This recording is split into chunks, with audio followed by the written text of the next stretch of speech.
Bismillahirrahmanirrahim. Assalamualaikum warahmatullahi wabarakatuh. Perkenalkan, saya atas nama Bunga Rani dari Prodi Pendidikan Administrasi Perkantoran kelas A. Adapun tujuan dari pembuatan video ini adalah untuk memenuhi tugas yang telah diberikan oleh Bapak Isgunandar SIP MSI selaku dosen pengampu mata kuliah kepemimpinan. Nah, adapun yang menjadi pembahasan dalam video ini yaitu mengenai gaya kepemimpinan dari 3 tokoh yang mencalonkan diri menjadi calon presiden 2024. Kira-kira siapakah tokoh tersebut? Mari kita simak video ini. Ada yang bertanya ya mungkin nyindir-nyindir. Sudah sekian kali kalah kok mau maju lagi.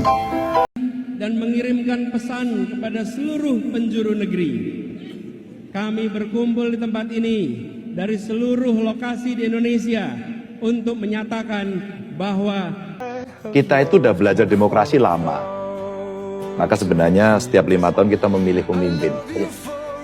Udah biasa. Tokoh pertama, lahir 17 Oktober 1951. Beliau merupakan seorang politisi, pengusaha, dan perwira tinggi militer Indonesia.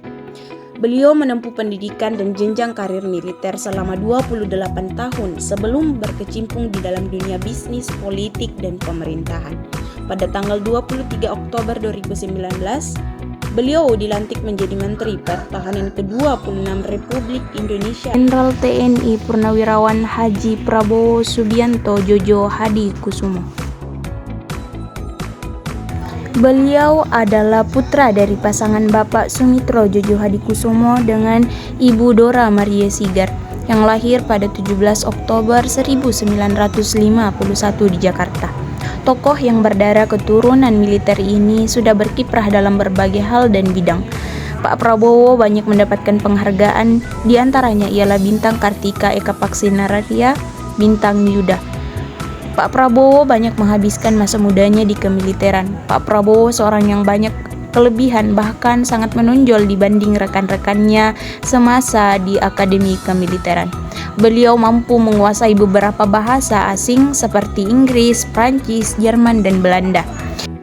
Adapun apresiasi dari saya kepada Bapak Prabowo Subianto yaitu saya sangat mengapresiasi pada semangat dan sikap tangguh dari beliau yang patut dijadikan contoh oleh kita khususnya generasi muda di usia yang tak lagi muda, di usia di mana kebanyakan orang sudah gunakan untuk beristirahat dan menikmati masa tua, apalagi beliau yang sudah menjadi seorang purnawirawan namun tidak pernah mematahkan semangat beliau dan sikap pantang menyerahnya yang sangat patut dijadikan tauladan untuk kita semua. Adapun sedikit kritik kepada beliau yaitu untuk lebih memperbaiki dan mengontrol emosi.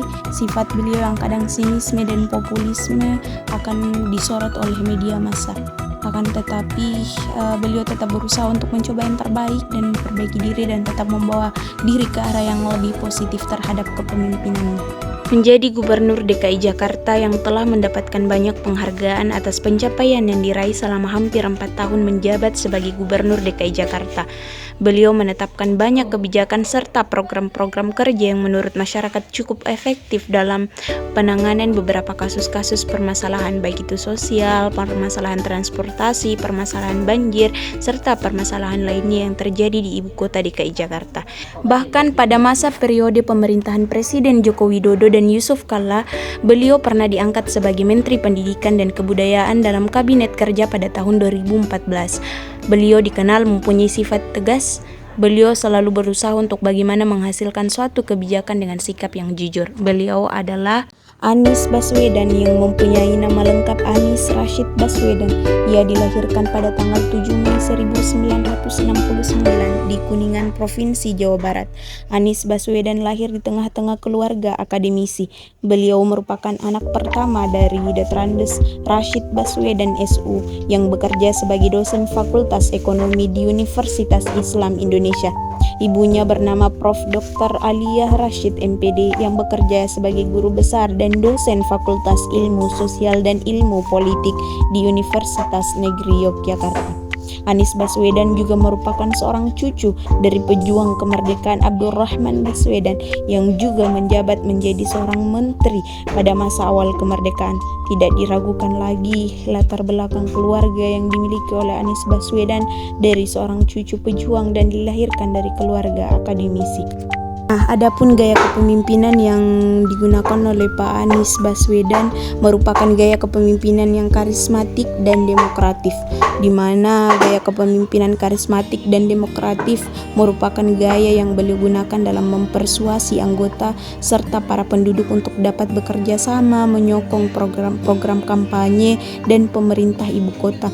Gaya komunikasi yang lebih kalem serta lebih mengena untuk mayoritas penduduk yang beliau pimpin.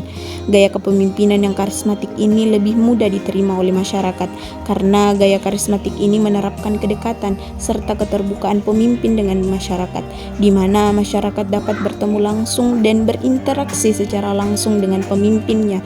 Maka dari itu akan muncul kedekatan serta kepercayaan masyarakat kepada pemimpinnya.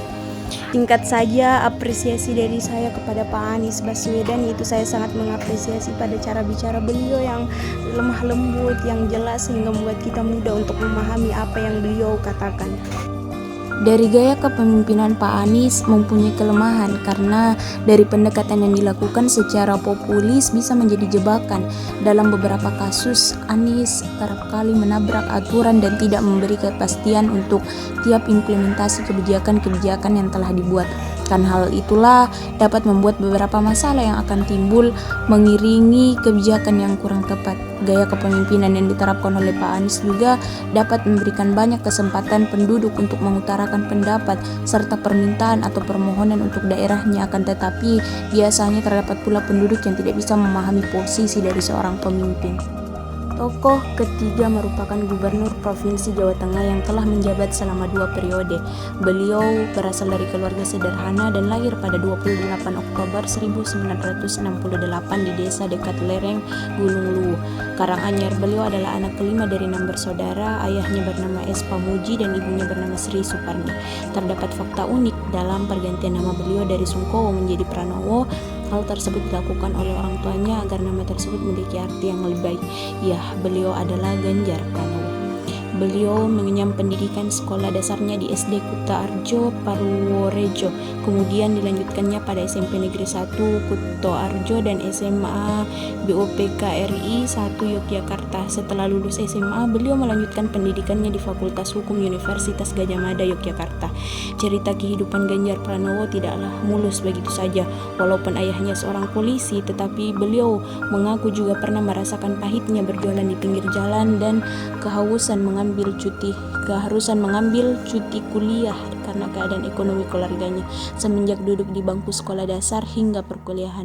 Jiwa kepemimpinan Ganjar Pranowo sudah mulai terlihat. Hal ini dibuktikan dengan dirinya yang kerap menjadi ketua kelas, aktif mengikuti kegiatan dan organisasi hingga bergabung dengan Gerakan Mahasiswa Nasional Indonesia (GMNI). Beliau sangat mengagumi sosok Soekarno. Banyak kisah inspiratif yang memotivasinya untuk bisa menjadi orang sukses di masa depan. Berbicara mengenai karir, setelah menyelesaikan kuliahnya, Ganjar Pranowo mengawali karirnya dengan bekerja di lembaga konsultan HRD. Beliau juga sempat berpindah-pindah. Beliau juga sering menjadi seorang pemimpin dan aktif dalam berbagai kegiatan organisasi. Selain itu, beliau juga pernah menjabat sebagai anggota Komisi DPR mewakili fraksi PDIP. Oleh sebab itu, bukan suatu hal yang mengejutkan jika beliau dapat memimpin Jawa Tengah dengan baik. Saat ini, masyarakat Jawa Tengah mempunyai harapan besar dan mempercayakan daerahnya di genggaman tangan beliau. Nah, adapun gaya kepemimpinan yang terlihat cukup menonjol selama Ganjar Pranowo memimpin Jawa Tengah yaitu karismatik, demokratis, komunikatif dan visioner, transaksional. Nah, adapun apresiasi saya kepada beliau yaitu beliau merupakan salah satu capres yang sangat peka terhadap penggunaan teknologi dan sangat aktif di media sosial yang kita bisa lihat pada akun media sosialnya. Contohnya di akun TikTok beliau juga banyak berinteraksi dengan millennials yang kita tahu populasi terbesar sekarang itu adalah millennials. Dan beliau menjadikan media sosial itu sebagai sarana keterbukaan atas pelayanan publik pada masyarakat. Nah, adapun kritik untuk beliau yaitu jika kita amati selama menjabat sebagai Gubernur Jawa Tengah, Ganjar Pranowo sangat aktif dalam kegiatan sosial dan pemberdayaan masyarakat. Sangat jelas bahwa hal tersebut merupakan aktivitas yang positif. Namun sayangnya kegiatan tersebut tidak dilakukan secara merata sehingga sangat mungkin menimbulkan kecemburuan sosial. Selain itu, hal yang utama yang menjadi masalah adalah bagaimana cara beliau melaksanakan dan mendokumentasikan kegiatannya. Banyaknya video yang diambil dan disebarkan pada media sosial dapat menimbulkan bumerang bagi dirinya sendiri karena kegiatan tersebut akan terlihat sengaja dibuat dan diumbar ke publik hanya untuk menarik. Demikianlah tadi pembahasan singkat mengenai ketiga calon presiden 2024. Semoga siapapun yang akan terpilih nantinya, semoga bisa menjadi seorang pemimpin negara yang tentunya bisa memajukan negara Indonesia dan memberikan keadilan kepada seluruh rakyat Indonesia. Demikian dari saya, apabila ada kesalahan mohon maaf. Wassalamualaikum warahmatullahi wabarakatuh.